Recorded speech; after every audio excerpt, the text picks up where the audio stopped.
मोहतरम बुजुर्ग और दोस्तों और पर्दे के पीछे बैठे माँ और बहनों,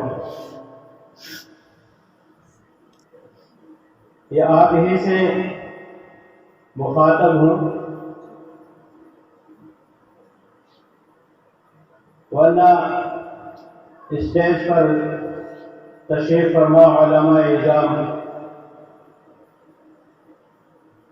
मैं इनसे दरख्वास्त ये करता हूँ कि आज का प्रोग्राम हमारा जो है वो इस्लाह मुआशरा के नाम से है।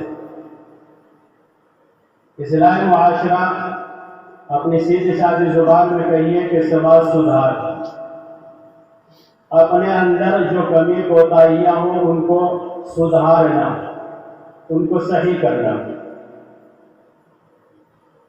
मैं खुद इस्लाह का मोहताज हूँ, खुद गुनाहों का और गलतियों का पुतला हूँ। आपके सामने क्या बात रखूँ, इसलिए मैं उलमा इज़ाम से यही दरख्वास्त करता हूँ कि मेरे अंदर बात में कोई कमी कोताही हो, बजाय इसके कि तनकीद का निशाना बनाए, मुझे इस्लाह की तरफ रहनुमाई फरमाए कि मैं अपनी इस्लाह कर सकूँ। तो मेरे भाइयों बुजुर्गों, आज हमें इस्लाह की बड़ी ज़रूरत है। अब इस्लाह और सुधार कई एतबार से होता है। हमारे मुआशरे के अंदर, हमारे समाज के अंदर बहुत सी कमियां, बहुत सी कोताहियां, बहुत सी गलतियां और बहुत से रस्म व रिवाज, खुराफात ऐसे घर कर गए कि जिनको हम छोड़ना नहीं चाहते। छोड़ना चाहते तो नाक की वजह से नहीं छोड़ पाते। तो कल को बिरादरी वाले क्या कहेंगे, कल को हमारे भाई, सगे संबंधी, रिश्तेदार वो क्या कहेंगे, सिर्फ इसी वजह से कि वो क्या कहेंगे, इस डर पर और इस बात को सामने रखकर हम ऐसी ऐसी कोताहियां, ऐसी ऐसी कमियां, ऐसी ऐसी गलतियां कर गुजरते हैं जिसका कई सालों तक उसका बर्ताव नहीं हो पाता। पीढ़ियां की पीढ़ियां गुजर जाती है, लेकिन वो फटे वैसे के वैसे रहते हैं, सिर्फ इस बात पर कि वो क्या कहेंगे।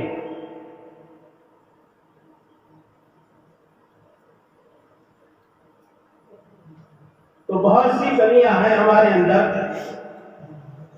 अभी जो ये मिशन चल रहा है, इस मिशन के अंदर एक खास मौजू लिया गया है।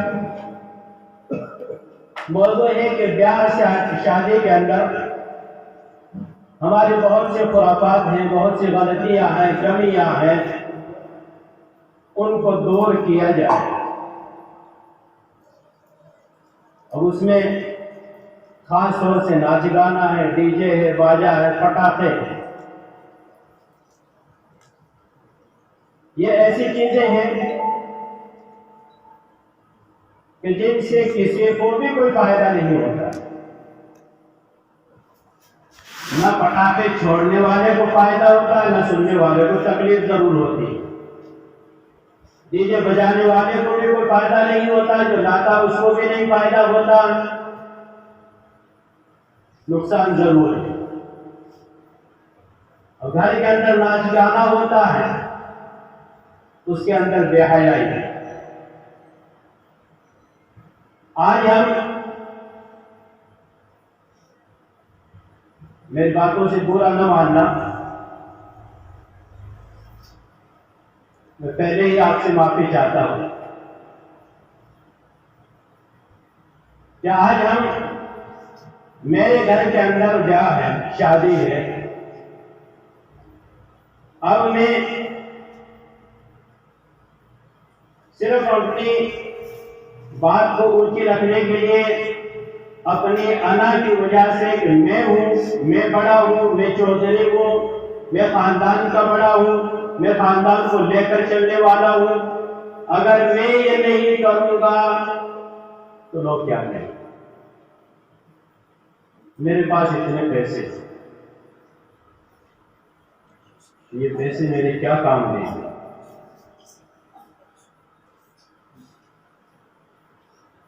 तो सिर्फ इस वजह से हम वो काम कर गुजरते।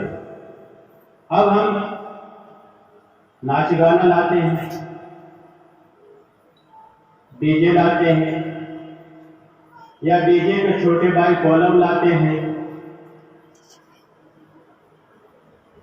तो उनसे हमें फायदा क्या मिलता?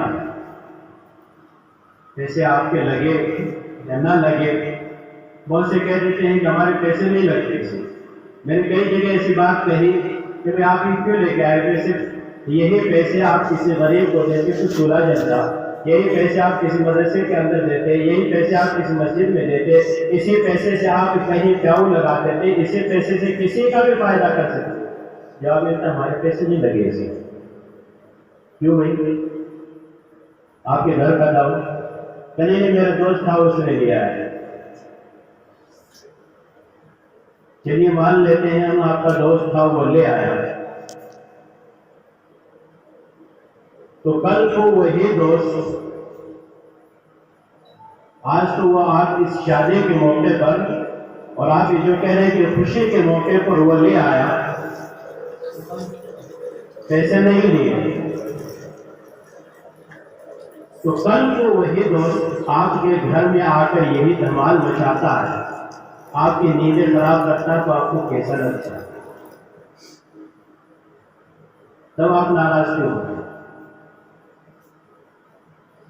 एक सादी सी बात है, मेरे घर के अंदर शादी है, अब मैं डीजे भी लाया, नाच गाना भी किया, सब कुछ किया, उस वक्त मुझे अच्छा लग रहा था। 2 दिन के बाद में मेरा पड़ोसी लेकर आता था, मुझे तकलीफ होती। क्यों भाई?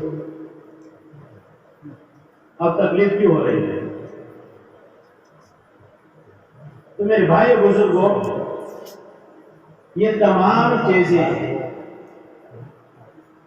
इसराफ और गुनाह की चीजें, गुनाह ऐसा कि जिससे कोई फायदा नहीं मिलता, नुकसान ही नुकसान है। तो इन तमाम चीजों को खत्म करने के लिए और सादगी लाने के लिए, देखिए अल्लाह के नबी सल्लल्लाहु अलैहि वसल्लम ने निकाह इतना आसान बनाया है। मैं ये कहता हूं कि निकाह से आसान कोई काम है ही नहीं। यार हम ब्याह शादी को इतना बखेड़ा बनाया ना, और गरीब के लिए एक पहाड़ बना के रख दिया हमने। एक पहाड़, गरीब अपनी बेटी का ब्याह करने की सोचता है तो उससे साल पहले उसे प्लान बनाना पड़ता है, सालों पहले। कि मुझे ये करना है, ये करना, फलां को राजी रखना, फलां को मनाना है, आज तुम भी नहीं आया, बहनों नहीं आया, काका नहीं आया, ताया नहीं आया, सबको जमा करता उनके पीछे पीछे अपने चक्कर लगाते लगाते उसकी जुतियां घिस जाती है, राजी नहीं। और बहुत से तो इसी इंतजार में रहते हैं कि कब इसके सावा आए, कब इसके काम पड़े और हम नाराज हैं। हमारे एक मुआशरे का एक फैशन बन गया है। तो इन तमाम चीजों से दूर होना और सादगी की तरफ आना है। सादगी के अंदर आपको फायदा ही फायदा, नुकसान नहीं है। निकाह इतना आसान, मैं जो कह रहा था, निकाह इतना आसान, इतना आसान, इतना आसान है कि जवान लड़की और जवान लड़का माँ बाप की रजा के साथ में, वली की रजा की इजाजत के साथ में, दो गवाहों के सामने एक दूसरे से ये कह दे, लड़का कहे मैंने तेरे से निकाह किया, वो उसने कह मैंने कबूल किया, निकाह हो गया, कहीं जाने की जरूरत नहीं। अब वो दोनों मियां बीवी हैं, कितना आसान है। हमने ये सारे झमेले बनाकर इसको पहाड़ बना के रख दिया है। तो मेरे भाइयों, बुजुर्गों, सिर्फ उलमा की मेहनत से ये काम सुधार की तरफ नहीं आएगा।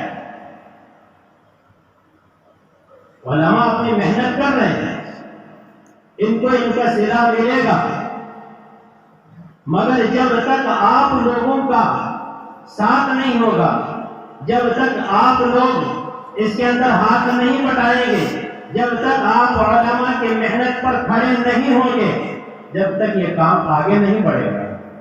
ये आप अपने काम में लगे रहेंगे तो आप तमाम लोगों को इसके ऊपर जमा होना है, आप तमाम लोगों को इस पर आना है। दूसरी चीज, ये जो गाना बजाना, ये जो हम करते हैं, हर एक जो करने वाला वो भी इसको पूरा समझता, अच्छा नहीं समझता, वो भी इसको बुरा ही समझता, लेकिन करता है सिर्फ अपने नाक की वजह से, या सिर्फ इस डर की वजह से कि वो क्या कहेंगे, सिर्फ इस वजह से क्या कहेंगे। ये हर एक बुरा समझता।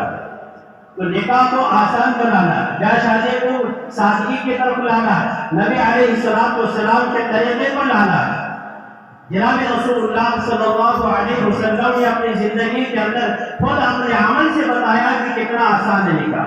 फिर सहाबाए किराम रिज़वानुल्लाहि अलैहिम अजमाईन ने निकाह को आसान करके दिखलाया, अपने अमल से करके दिखलाया। सिर्फ गरीबों की बात नहीं, मालदार सहाबियों की बात। हज़रत अब्दुर्रहमान बिन औफ रज़ियल्लाहु अन्हु मालदार सहाबियों में, और इतने मालदार हैं कि आज कोई या देखने को नहीं मिलता, इतने मालदार थे, इतने मालदार थे। हम क्या अपने पैसों का हिसाब लगाएंगे। उलमा ने लिखा है 4 बेवियां थी उनकी।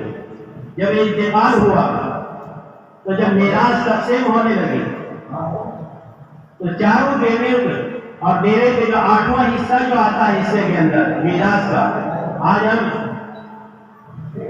जहेज के नाम पर जो करते हैं कि मुझे देना पड़ेगा, ये इतना अपनी बेटी को दे रहा हूं, वो कर रहा हूं। अगर आपको अपनी बेटी को देना ही है, जो शरीयत ने जो आपको बतलाया वो दो,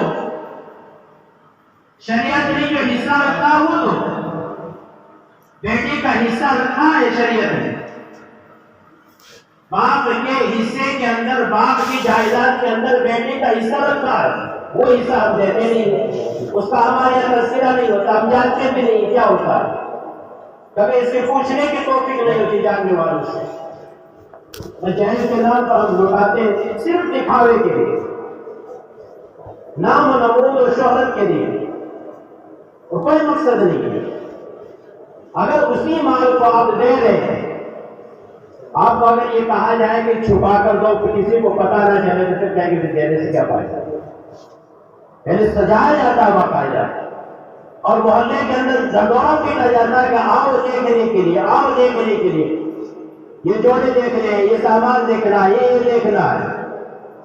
याद रखो मेरे प्यारों, उन्हीं देखने वालों के अंदर कोई यतीम बच्ची भी होगी, उन्हें देखने वालों के अंदर कोई बूढ़े बाप की औलाद भी होगी, उन्हें देखने वालों के अंदर ऐसा कोई गरीब बाप भी होगा कि जिसकी कभी झाड़ी भी नहीं लगती होगी। वो आपका सामान देखने के लिए आएंगे, आपको अपना सामान दिखाकर वहां लूट लेंगे, आपको अपने सारे डंडोरे पेट कर वहां और चौराहों पर आपकी बात हो जाएगी, आपके पंचायतों के ऊपर और होटलों के ऊपर आपके तो चर्चे हो जाएंगे कि फला ने इतना माल दिया, फला ने इतना माल दिया, उसने वो बड़ा चीज दी, वो बड़ा चीज दी, इतना फर्नीचर दे दिया, ये सब कुछ दे दिया। लेकिन उन्हीं बच्चियों के अंदर देखने वालों और उन्हीं सामान देखने वालों के अंदर वो गरीब बच्ची और वो यतीम बच्ची जो ये सामान देख कर गई है, वो आह लेकर जाती है कि काश मेरा भी बाप होता तो मुझे भी ऐसे विदा करता। और उसी गरीब की बेटी ये कहती है कि काश अल्लाह मेरे बाप को भी इतना माल दिया होता, और उस झाड़ी न लगने वाले बूढ़े बाप की औलाद वो कहकर जाती है कि काश अल्लाह मेरे बूढ़े बाप को भी ऐसे रिस्क दे दे तो मुझे भी विदा कर दे। तो बताइए, आप दुआ ले नहीं तो बदुआ लेके जा रहे हैं। आप अपने बेटे को तो खुशियां दे रहे हैं, लेकिन पास में जबकि नबी सल्लल्लाहु अलैहि वसल्लम का फरमान है वह ईमान वाला नहीं हो सकता, वह ईमान वाला नहीं हो सकता जिसकी वजह से उसके पड़ोसी परेशान हो, जिसकी वजह से उसके पड़ोसी चैन से न सो सके।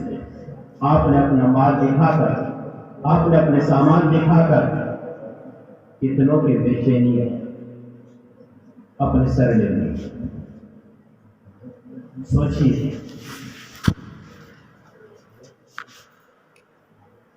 तो मेरे प्यारों, हमें इन तमाम चीजों को सामने रखकर अपने आप को पेश करना है कि अल्लाह ने मुझे दिया है, अगर आपको देना ही है तो आप अपने पड़ोस के अंदर नजर दौड़ाइए, आप अपने रिश्तेदारों के अंदर ध्यान दीजिए, और आप आस पड़ोस के अंदर और गांव महल्ले के अंदर दौड़ाइए कि आपको जितना माल देना है, जितना आप खाने के ऊपर, वो खाना नहीं बल्कि जो आपका खाना जो वेस्टेज जाता है उसी का खर्चा आप जोड़ कर करें तो एक गरीब की बच्ची रह जाएगी। खाने का जब लंगर लगता है और उससे कितना खाना बेकार जाता है। आज हम ये हर तरह की शिकायत होती है कि बेबरकती हो रही है। आज हम हर तरह से आवाज सुनते हैं कि मुझे क्या करें, खाने में बरकत नहीं, कमाई में बरकत नहीं, हर तरफ से हालात ही हालात है। ये सारी अल्लाह की दी हुई नेमत की नाकदरी की वजह से। खाना भी अल्लाह की एक बहुत बड़ी नेमत है, हम उसकी कैसे बेकदरी करते हैं। कितना खाना ऐसे हम फेंक देते हैं, एक निवाले के ऊपर पकड़ हो जाती है। तो बहरहाल शादी को और ब्याह को अपने तमाम रसूमात से निकलकर, अपने जितने भी खुराफात हैं उनसे हटकर हमें ये देखना है कि नबी करीम सल्लल्लाहु अलैहि वसल्लम का इसके अंदर क्या तरीका रहा। आपने सिर्फ बतलाया नहीं, अपने अमल से करके दिखलाया। इसी वजह से कुरान करीम ने फरमाया, अल्लाह रब्बुल आलमीन का इरशाद गिरामी कि आपके लिए आइडियल, आपके लिए नमूना और उसवा जो है ये नाचने वाले नहीं है,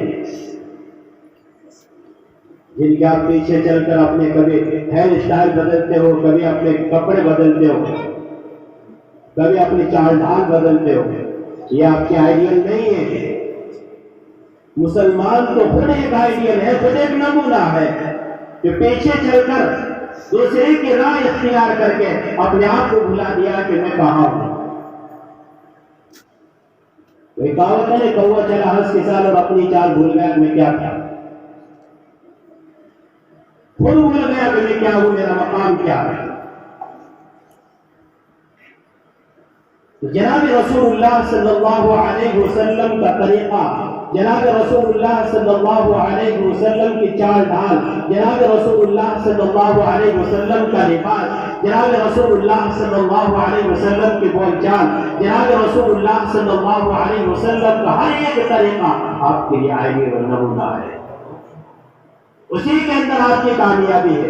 उसको खिलाफ अगर चलोगे तो आपको नाकामी ही नाकामी मिलेगी।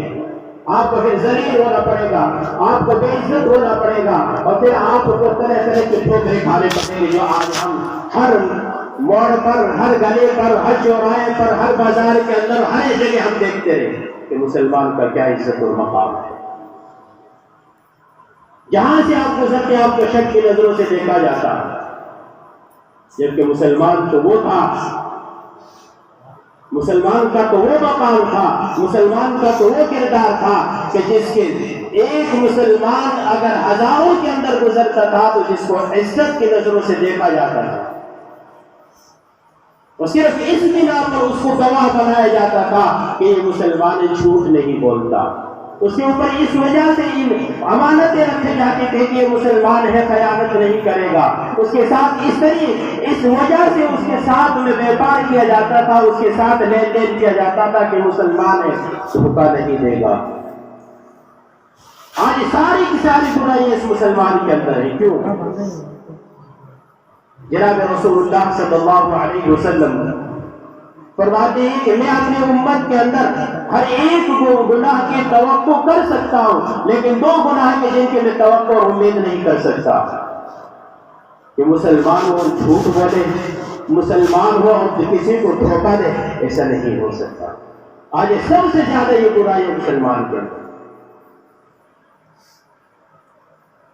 मेरे भाइयों, मेरे बुजुर्गों, हमें इन तमाम चीजों को सोचना है, अपने इन तमाम चीजों को सामने रखकर अपने आप को और अपने किरदार को सामने रखना है, तभी जाकर हमारा मुआशरा, हमारा समाज और ये हमारा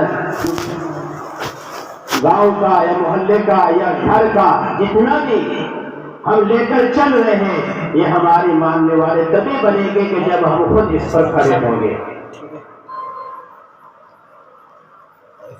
तो बड़े लोगों से यही दरख्वास्त है कि अपनी अना को छोड़कर, अपनी मैं को छोड़कर, अपनी बड़ाई को एक तरफ रखकर सिर्फ ये देखिए कि इसके अंदर मेरे नबी सल्लल्लाहु अलैहि वसल्लम का क्या तरीका। चाहे आप किसी को लेने के लिए जा रहे हैं, किसी को देने जा रहे हैं, मायरा, भात, सदका जो भी आप देते हैं, उससे देने से पहले और वो चीज उठाने से पहले, वो चीज आप सोचने से पहले ये देखिए कि इसके अंदर मेरे आका सल्लल्लाहु अलैहि वसल्लम का क्या फरमान है, क्या तरीका है। ला युमिनु अहदुकुम हत्ता यकून हवाहु तबअन लिमा जिअतु बिही औ कमा क़ाल अलैहिस्सलाम। आका का फरमान कि वो ईमान वाला हो ही नहीं सकता, उसका ईमान मुकम्मल हो ही नहीं सकता जो अपनी ख्वाहिशात को, अपनी मर्जियात को और अपने चौचलों को और अपनी तमाम चीजों को मेरे लाए हुए दीन के मुताबिक न बनाए। आज हम ये चाहते हैं कि दीन हमारे ख्वाहिशात के मुताबिक बने, हम हमारे चौचले पूरे हो जाए, दीन जो भी हो हम उसके अंदर पीछे हट जाएंगे। और सबसे बड़ी बात आती है कि ब्याह शादी में जब खुशी नहीं मनाओ, कद मनाओ। खुशी का मौका तो खुशी तो मनाओ। तो मेरे प्यारों, अपने दिल पर हाथ रखकर ये सोचो, सिर्फ डीजे बजाना खुशी है, नाच गाना खुशी है, अपनी बहू बेटियों को गैरों के सामने नचाना ये खुशी है, यही खुशी है।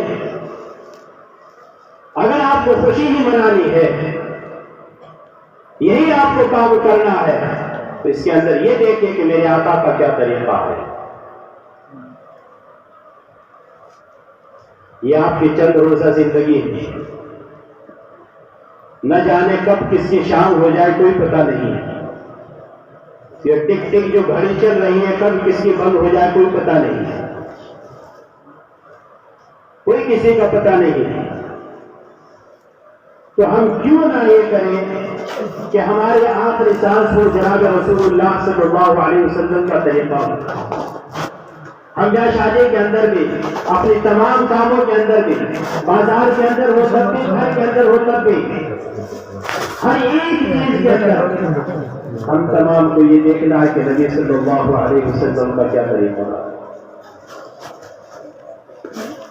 ब्याह शादी के ऊपर और इन तमाम चीजों के ऊपर आप बार सुनते रहते हैं। आज हमारे इस मुआशरे के अंदर सबसे बड़ी बुराई जो है, मेरी बात आपको कड़वी जरूर लगेगी, सबसे बड़ी बुराई, सबसे बड़ी गलती, और यूं कहिए कि जो माँ बाप बैठे हुए हैं इनकी सबसे बड़ी गलती, पहली चीज तो अपने औलाद को दीन न सिखाना। देखिए, आप कॉलेज के अंदर अपने बच्चों को पढ़ाइए, स्कूलों के अंदर पढ़ाइए, इसे मना नहीं करते हम, खूब पढ़ाइए, खुद पढ़ाइए, आगे बढ़िए, आपकी जरूरत है। आप वकील बनिए, आपकी वकालत की जरूरत है। आप डॉक्टर बनिए, आपकी जरूरत है। आप हर एक चीज के अंदर आगे बढ़िए, आपकी जरूरत है। आज पढ़ाने से, आगे बढ़ने से मना नहीं, मगर हमने दीन से दूर रखकर अब उसको आगे बढ़ाया है। दीन से दूर रखकर आपने कॉलेज पढ़ाया, दीन से दूर रखकर डॉक्टर बनाया, दीन से दूर रखकर वकील बनाया, तो आपका वकील तो बन जाएगा, वो मिनिस्टर तो बन जाएगा, वो डॉक्टर तो बन जाएगा, वो टीचर तो बन जाएगा, लेकिन कल आपका जनाजा होगा तो जनाजे से दूर खड़ा होगा।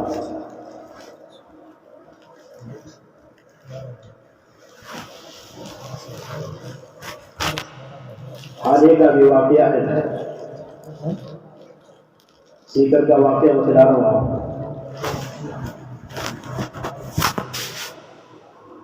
एक साहब बाप के इंतकाल की खबर सुनकर बाहर फौरन से आ रहा है। दिल थाम के सुनिएगा, बाप के इंतकाल की, बाप के मर जाने की खबर सुनकर बाहर से आ रहा है, उसका इंतजार किया जा रहा है, बेटा आएगा तो जनाजा उठेगा। अब तमाम रिश्तेदार सब लोग जमा हो गए, सब उसके इंतजार में। वो इमरजेंसी में आ रहा है, जयपुर आ गया है, अब फोन पे रास्ते हो रहे हैं, कहाँ पहुंचे कहाँ पहुंचे। आखिर इंतजार करते करते वो वक्त आम पहुंचा कि वो आ गया। आने के बाद में जनाजा उठाया गया, उठाकर जहां जनाजा पढ़ा जाता वहां तक लेके गए। अब वही जिसके इंतजार के अंदर इतने लोग खड़े थे, जिन्होंने घंटों इंतजार किया, नमाज जनाजा खड़ी हुई, सफे बन गई, सब कुछ तैयार हो गया, वो साहब जिनके इंतजार में थे दूर खड़े थे, जिनके इंतजार के अंदर सब खड़े थे, वो अब दूर खड़े थे। उनको कहा गया आप दूर क्यों, आपके बाप का जनाजा आई है? क्या जवाब मिला? लाया हुआ नहीं है।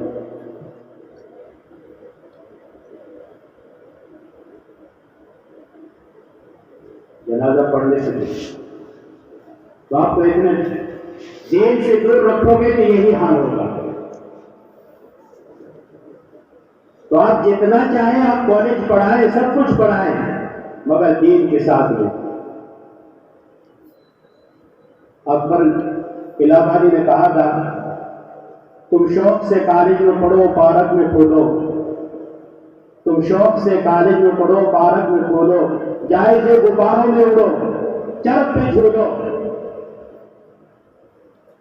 जाहिर से गुब्बारों में उड़ो, चरख में झूलो, मगर एक सुख बंदा आजिज के रहे यार कि अपनी हकीकत को अल्लाह को ना भूलो। जहां चाहे चले जाओ, जितनी चाहे तरक्की करो, दुनिया के जिस मरहले के अंदर आप जाना चाहो जाओ, मगर अपनी हकीकत को अल्लाह को याद रखना, नहीं भटकोगे। आज जो बात कहना चाह रहा हूं, हमने अपनी बच्चियों के हाथों में, अपने बच्चों के हाथों में ये जो थमाया है सबसे बड़ा शैतान, ये हमने थमा दिया, जो दीन का भी दुश्मन और तालीम का भी दुश्मन। और इसकी वजह से वही बच्चे जिनके प्यार की वजह से और जिनके लाड की वजह से अपने माँ बाप ने कितने सपने देखे होंगे, कितने ख्वाब सजाए होंगे, सिर्फ इसकी वजह से वो माँ बाप से दूर होते जा रहे हैं। और आज तो हाल ये है कि हमारी बच्चियां गैरों के साथ में जा रही हैं। कौन जिम्मेदार है इनका?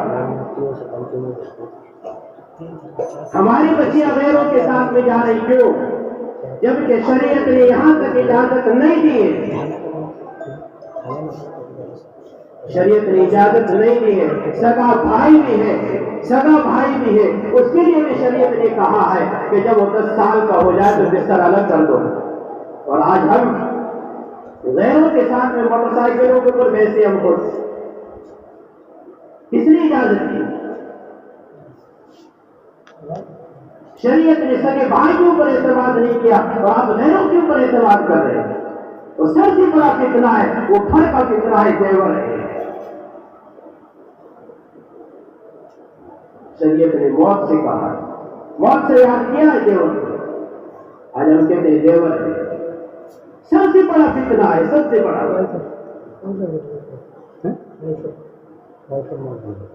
हमने किस तरह एतमाद किया और न जाने कैसे कैसे कितने इससे उजागर होते हैं।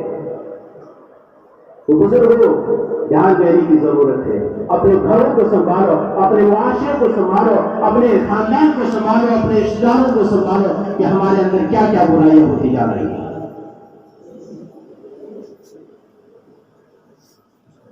कल एक साहब ने अजीब अजीब वाकयात बतला रहे थे अपने कौम के, बयान नहीं किया जाता। तो सिर्फ नाच गाना ही नहीं है, हमारे अंदर बहुत सी बुराइयां हैं कि जिनसे हमें पाक होना है।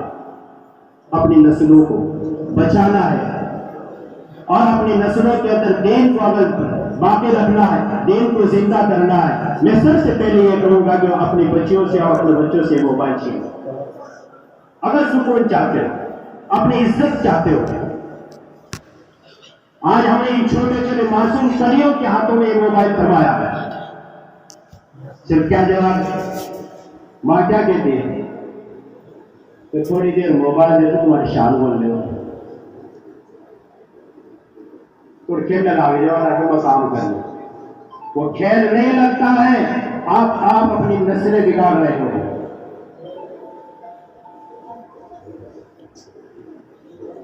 मैं इन माओं से कहूंगा कि अपनी गोद में पलने वाले औलाद का खुद ख्याल रखें। आप ये ना समझें कि अभी छोटा बच्चा है और जो चीज छोटे बच्चों के ऊपर जितनी असर करती है बड़े में नहीं। इसी वजह से शरीयत ने सबसे पहला जो मदरसा, सबसे पहले जो स्कूल है वो माँ की गोद है। माँ की गोद के अंदर जैसे उसको परवरिश मिलेगी, जो सबक उसके अंदर जो पढ़ाया जाएगा वैसे ही उसको परवरिश।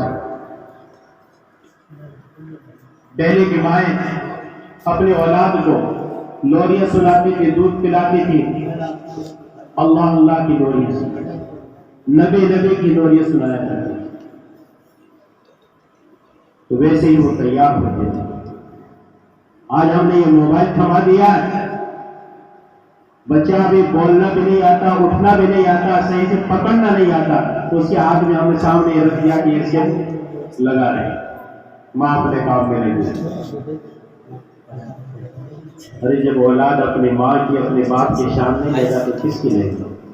वो किसकी गोद में खेलेगा? कहाँ से प्यार मिलेगा उसको? फिर हम जब वो थोड़ा सा सियाना और समझदार होने लगता है तो फिर हम कहते हैं, फिर मौलवी साहब के पास और इधर उधर भागते हैं कि तावीज दे दो कि ये मेरा कहना नहीं मान। फिर तावीजों के चक्रों में और तावीज करने वालों के चक्रों में आप पड़ जाते हो, जहां आपकी दौलत वहां लुटती है। बहुत से केस ऐसे देखे, हकीकत बतला रहा हूं आपको।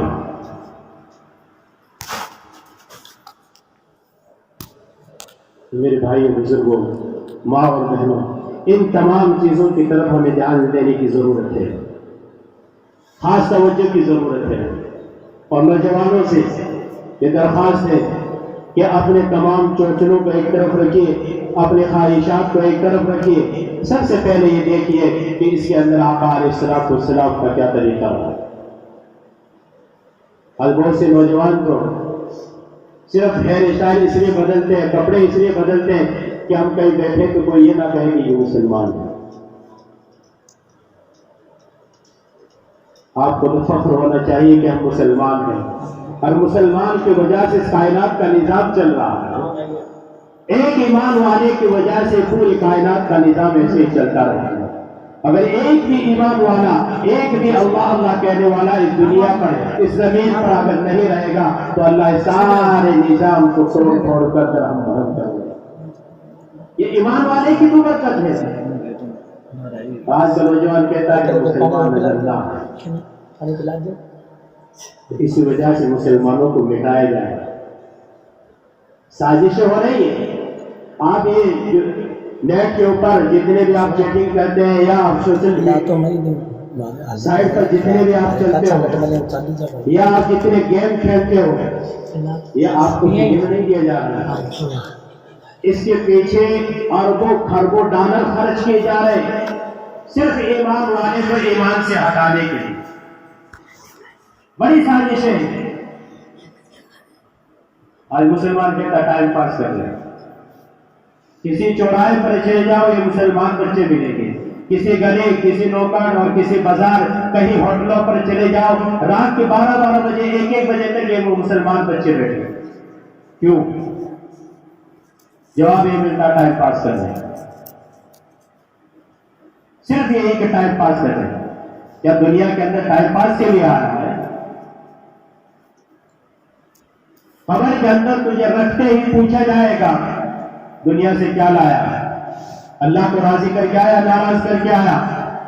जनाब रसूलुल्लाह सल्लल्लाहु अलैहि वसल्लम का तरीका छोड़कर आया, लेकर आया, अपनी जिंदगी कहां गुजार कर आया।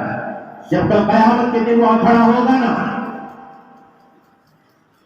अल्लाह के हुजूर, अल्लाह के पेशे में और अल्लाह के सामने जब खड़ा होगा, अल्लाह पूछेगा ये उम्र कहां तुझे दीन की खाक लगा के आया है, कहां कोई थी? अनउमरिही फीमा अफना। और फिर इन नौजवानों से खास तौर से पूछा जाएगा, हालांकि जवानी भी इसी उम्र के अंदर है, पूरी उम्र का सवाल है, लेकिन इसके बावजूद खास तौर से इन नौजवानों से पूछा जा रहा है अनशबाबी फीमा अबला। जवानी कहां कोई, जवानी कहां लगाई? इन नाचने वालों के पीछे। यह हीरो नहीं है, यह आपके आइडियल और नमूना नहीं है। किसके पीछे जा रहा है? शबाबी फी मामला। जवानी के बारे में सवाल होगा, कहां लगाई थी? नुक्कड़ और चौराहों पर बैठकर अपने रातों को ऐसे ही बुलाया था। देखिए कुरान करीम ने जिना करने से नहीं, बल्कि कुरान करीम ने क्या फरमाया, वला तक़रबुज़ ज़िना। ये नहीं फरमाया जिना न करना, फरमाया जिना के करीब भी मत जाना। अब जिना सिर्फ वो फेल करना, वो काम करना ही जिना नहीं है। इसके लिए जितने काम और जितने तरीके जो असबाब के अंदर और इसके करीब ले जाते हैं वो सब जिना के अंदर डालते हैं। किसी गैर महरम औरत को देखना और औरत का किसी गैर मर्द को देखना, ये क्या?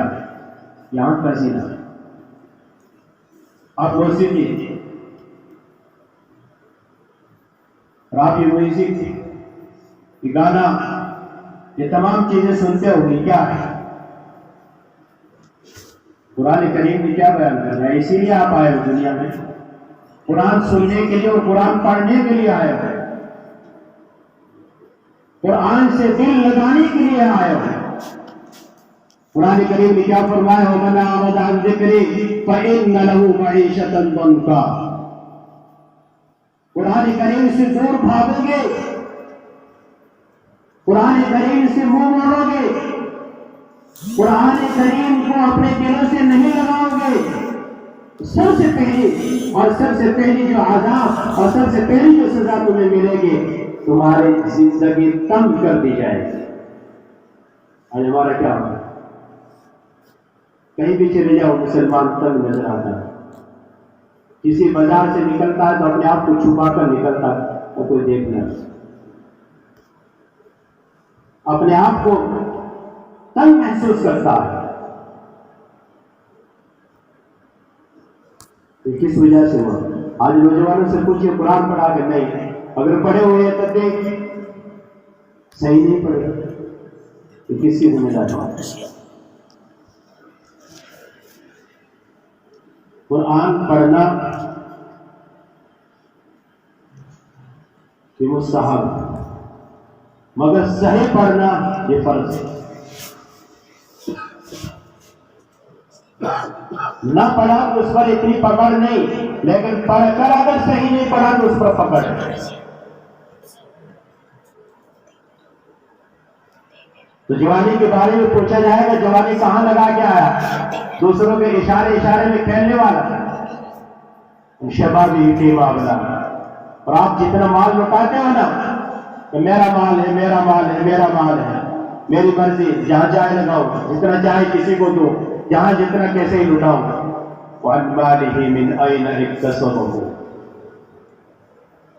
ये माल के बारे में सवाल किया जाए, कहां से लाया है, कहां से जमा किया इतना? किसी का हक दबाकर, कहीं डाका डालकर, या किसी गरीब को सताकर, या कहीं हेरा फेरी कर कर, कहां से लाया? पूछा जाएगा। और फिर साथ में यह भी पूछा जाएगा, लाया तो हलाल का था, लगाया कहां? कहां लगाया इसको? नाच गाने के अंदर, गलत रसूमात के अंदर, या दूसरों को सताने के अंदर? कहां? चाहे मेरे से ले लेना, उसको परेशान करना। बहुत से लोग ऐसे बैठे थे यार, तुझे ये चाहिए ना ले, लेकिन उसको टिकने नहीं है। कहां लगाया? तो मेरे भाई बुजुर्गों, अपनी पूरी की पूरी जिंदगी का मुहासबा करो, पूरी जिंदगी का, सुबह से शाम तक ही देखो। वक्त ज्यादा हो रहा है, मुख्तसर सी बात करके एक वाकया मुझे बतलाता हूं। एक बाप ने अपने बेटे से कहा, बेटा आज सुबह से शाम तक जो भी तू काम करे, जो भी काम करे, एक पर्चे के अंदर लिख लेना और शाम को मुझे सुना दो। ठीक है अब्बा जी,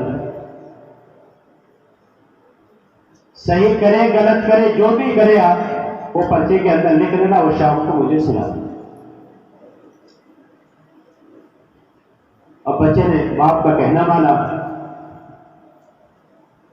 कागज पेन साथ ले लिया, अब जो भी काम करता उसके अंदर नोट करता जाता। पूरे दिन का चार्ट बना लिया। अब जब अब्बा हुजूर के पास जाना है जाने का वक्त जो जो करीब होता है, अब अपने उस पर्चे के ऊपर नजर डाले उसे एक बार पढ़ के तो देख लो। अब्बा को तो सुनाना है, लेकिन पहले में पढ़ के देख लो इसे, नजर डाले उसके। अब जैसे जैसे नजर डालता जा रहा है तो आधे पर्चे के ऊपर उसकी नजर पड़ी थी, वही उसका पर्चा बंद हो गया कि मैं अब्बा हुजूर को ये गलतियां मैं अपनी कैसे बतलाऊंगा। पर्चा बंद कर दिया। वक्त आ गया, अब अब्बा के पास गया। अब्बा ने पूछा, बेटा जो मैंने काम बतलाया था वो किया? कहा अब्बा जी कर लिया, पूरा लिख दिया। चल सुनाओ।